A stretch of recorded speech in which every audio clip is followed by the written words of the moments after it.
Hi friends, welcome to Kalakkal kitchen. எல்லோரும் எப்படி இருக்கீங்க? இன்றைக்கி சூப்பரான சுட சுட ஒரு வெஜ் பிரியாணி தான் நம்ம பார்க்க போகிறோம். வெஜிடபிள்ஸ் எல்லாம் போட்டு நம்ம டேஸ்டியான ஒரு வெஜிடபிள்ஸ் பிரியாணி தான் இந்த வீடியோவில் நம்ம பார்க்க போகிறோம் ஃப்ரெண்ட்ஸ். வாங்க வீடியோக்குள்ளே போகலாம்.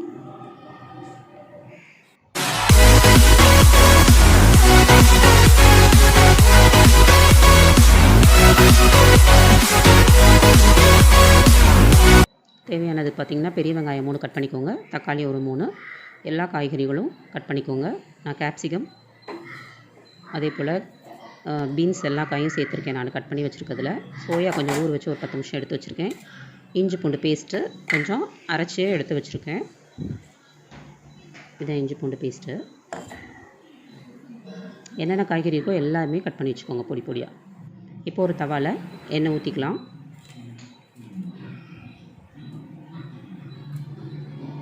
நீங்கள் இதுக்கு பதில் வனஸ்பதி இல்லை நெய் கூட சேர்த்து நீங்கள் பண்ணலாம். நான் இன்றைக்கி பார்த்திங்கன்னா சுட சுட எண்ணெய் சூடாயிடுச்சுன்னு செக் பண்ணிக்கோங்க. இதில் கொஞ்சம் கடுகு, கிராம்பு, பட்டை, அப்புறம் பிரிஞ்சி இலை இதெல்லாமே நம்ம வாசத்துக்காக சேர்த்துக்க போகிறோம். இது ஒரு நல்ல ஃப்ளேவர் கொடுக்கும் பிரிஞ்சி சாதம் பண்ணுறதுக்கு. எஸ்பெஷலி இந்த மசாலாஸ்லாம் ரொம்ப டேஸ்டியாகவும் ருசியாகவும் நம்ம கொடுக்குறதுக்கு யூஸ் ஆகும். பிரிஞ்சி இலை எல்லாமே நல்லா பொரிஞ்சிருச்சு. இப்போ நம்ம கட் பண்ணி வச்சுருக்கக்கூடிய நீளமாக கட் பண்ணி இருக்கக்கூடிய பெரிய வெங்காயத்தை இதோட சேர்த்து நல்லா கோல்டன் ப்ரௌன் வர வரைக்கும் நம்ம வதக்கிடலாம். இது நல்லா வதங்கினதுக்கப்புறமா இதில் நம்ம இஞ்சி பூண்டு பேஸ்ட்டு சேர்த்துக்கலாம். இஞ்சி பூண்டு பேஸ்ட்டு சேர்த்தோன்னே கொஞ்சம் அடி பிடிக்கிற மாதிரி இருக்கிறவங்க நல்லா கிளறி விட்டு சேர்க்கலாம்.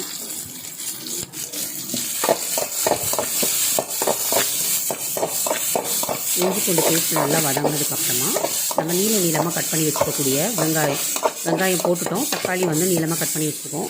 அந்த தக்காளி இது கூட நம்ம சேர்த்து நம்ம வதக்க போகிறோம்.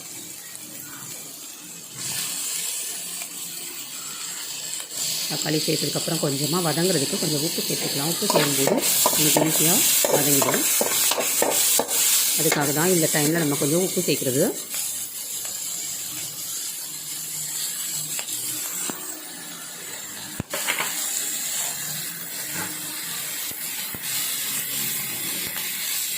உப்பு வந்து இப்போ கொஞ்சம் சேர்த்துக்கலாம். அப்புறமா நம்ம பார்த்துட்டு நமக்கு தேவைக்கேற்ப உப்பு சேர்த்துக்கலாம்.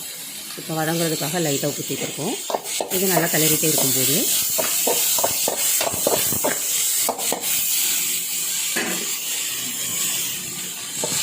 காய்கறிகள் எல்லாமே வந்து பார்த்திங்கன்னா அந்த எண்ணெயில் போட்டு நம்ம வதக்கிக்க போகிறோம். அதனால தான் தக்காளியை வந்து ரொம்ப நான் வதக்கலை. வெஜ் பிரியாணிக்கு வந்து ஃபுல்லாக நம்ம தக்காளியை வதக்கணும்னு அவசியம் இல்லை. எல்லா காய்கறிகளையும் போட்டு இதில் நான் பார்த்திங்கன்னா உருளைக்கிழங்கு, கேப்சிகம், அவரைக்காய், பீன்ஸு, கேரட்டு எல்லாமே நல்லா நீளமாக கொஞ்சம் பெரிய பெரிய சைஸாக கட் பண்ணிக்கோங்க. ரொம்ப பொடி பொடியாக கட் பண்ண வேண்டாம்.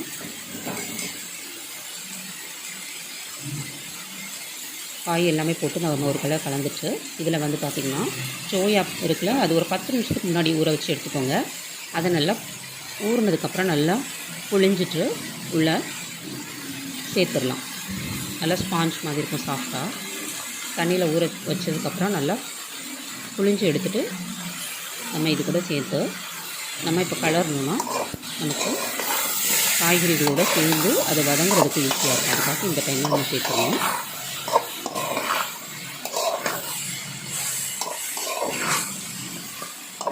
வெங்காயம், தக்காளி போட்டுக்க காய்கறிகளோடு நம்ம சேர்த்து நல்லா வதக்கி விட்டுட்டே இருக்கணும்.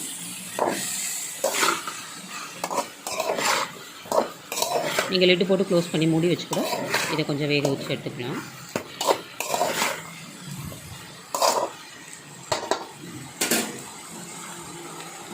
இப்போ பார்த்திங்கன்னா இது கூட நான் கொஞ்சமாக கரம் மசாலா சேர்த்துருக்கேன். ஒரு 1.5 ஸ்பூன் கரம் மசாலா சேர்த்துக்கோங்க. நெக்ஸ்ட்டு காஷ்மீரி சில்லி பவுடர் இது 1 ஸ்பூன் சேர்த்துக்கோங்க.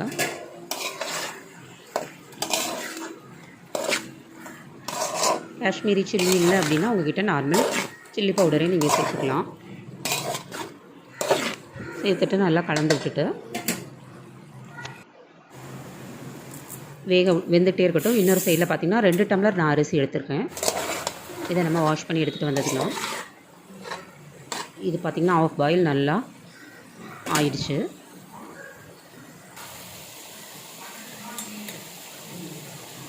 இதில் குழம்பு மசாலா பொடி, நம்ம எல்லா குழம்புக்கும் சேர்க்கக்கூடிய குழம்பு மசாலா பொடி நான் 2 ஸ்பூன் சேர்த்துருக்கேன். 2 டம்ளர் அரிசி அப்படி போட்டிங்கன்னா 2 ஸ்பூனு. நான் 2 குட்டி உலக்கு எடுத்ததுனால 2 ஸ்பூன் மசாலா போட்டு நல்லா நம்ம காய்கறிகளோட அந்த மசாலா எல்லாம் சேர்ந்து வர அளவுக்கு நல்லா ஸ்பைசஸ் எல்லாம் ஒன்று சேர அளவுக்கு நல்லா கிளறி விடலாம். 2 டம்ளர் அரிசிக்கு 6 டம்ளர் தண்ணி வச்சு நம்ம வேக வைக்க போகிறோம். இப்போ ஒரு டம்ளர் மட்டும் நான் காய்கறி வேகிறதுக்காக சேர்த்துருக்கேன். நம்ம கழுவி வாஷ் பண்ணி எடுத்து வச்சுருக்க அந்த 2 கப் அரிசி அது கூட சேர்த்துடலாம்.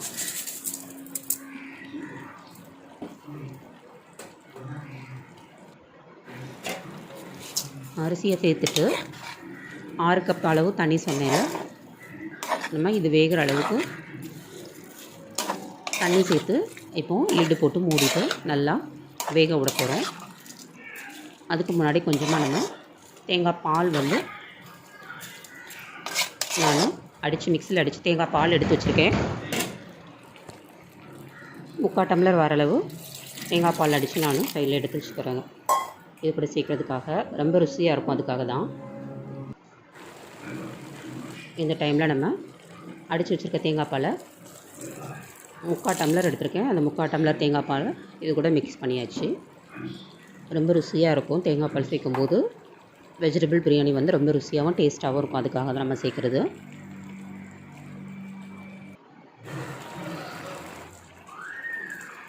சாதம் நல்லா வெந்து மேலே வரைக்கும் நல்லா வெந்து வந்துடுச்சு. இந்த டைமில் நம்ம கார்னிஷ் பண்ணுறதுக்காக கட் பண்ணி வச்சுருக்க கொத்தமல்லி தழவி தூவிட்டு நல்லா மூடி வச்சிடலாம். இருக்கிற தண்ணியிலையே அதை அப்சர்வ் பண்ணி நல்லா வெந்துடும். நான் மூடி வச்சுட்டு நான் 2 மினிட்ஸில் காட்டுறேன். இப்போ பாருங்கள் 2 நிமிஷம் ஆகிடுச்சு. எல்லா சாதமும் ஒன்று கூட உடையாமல் சூப்பராக நமக்கு ரைஸு ஒன்றா வெந்து பொலன்னு கிடச்சிருக்கு. சர்வ் பண்ணுறதுக்கு முன்னாடி நீங்கள் கீ வந்து இதில் சேர்த்துக்கோங்க. ஒரு 3 ஸ்பூன் அளவு கீ சேர்த்துட்டு சர்வ் பண்ணுங்கள். நமக்கு சூப்பரான வெஜிடபிள் ரைஸ் வந்து தயாராகிடுச்சு ஃப்ரெண்ட்ஸ். இந்த ரெசிபி எல்லோரும் ட்ரை பண்ணிவிட்டு கீழே எனக்கு கமெண்ட் பாக்ஸில் கமெண்ட் சொல்லுங்கள். இந்த ரெசிபி உங்களுக்கு பிடிச்சிருந்ததுன்னா லைக் பண்ணுங்கள், ஷேர் பண்ணுங்கள், சப்ஸ்கிரைப் பண்ணுங்கள். நம்ம சேனலை ஃபஸ்ட் பார்க்குறீங்கன்னா சப்ஸ்கிரைப் பண்ணிக்கோங்க. பக்கத்தில் இருக்க பெல் ஐக்கானை கிளிக் பண்ணிக்கோங்க. அப்போ தான் நாங்கள் போடுற நோட்டிஃபிகேஷன் உங்களுக்கு வரும். தேங்க்யூ ஃபார் வாட்சிங்.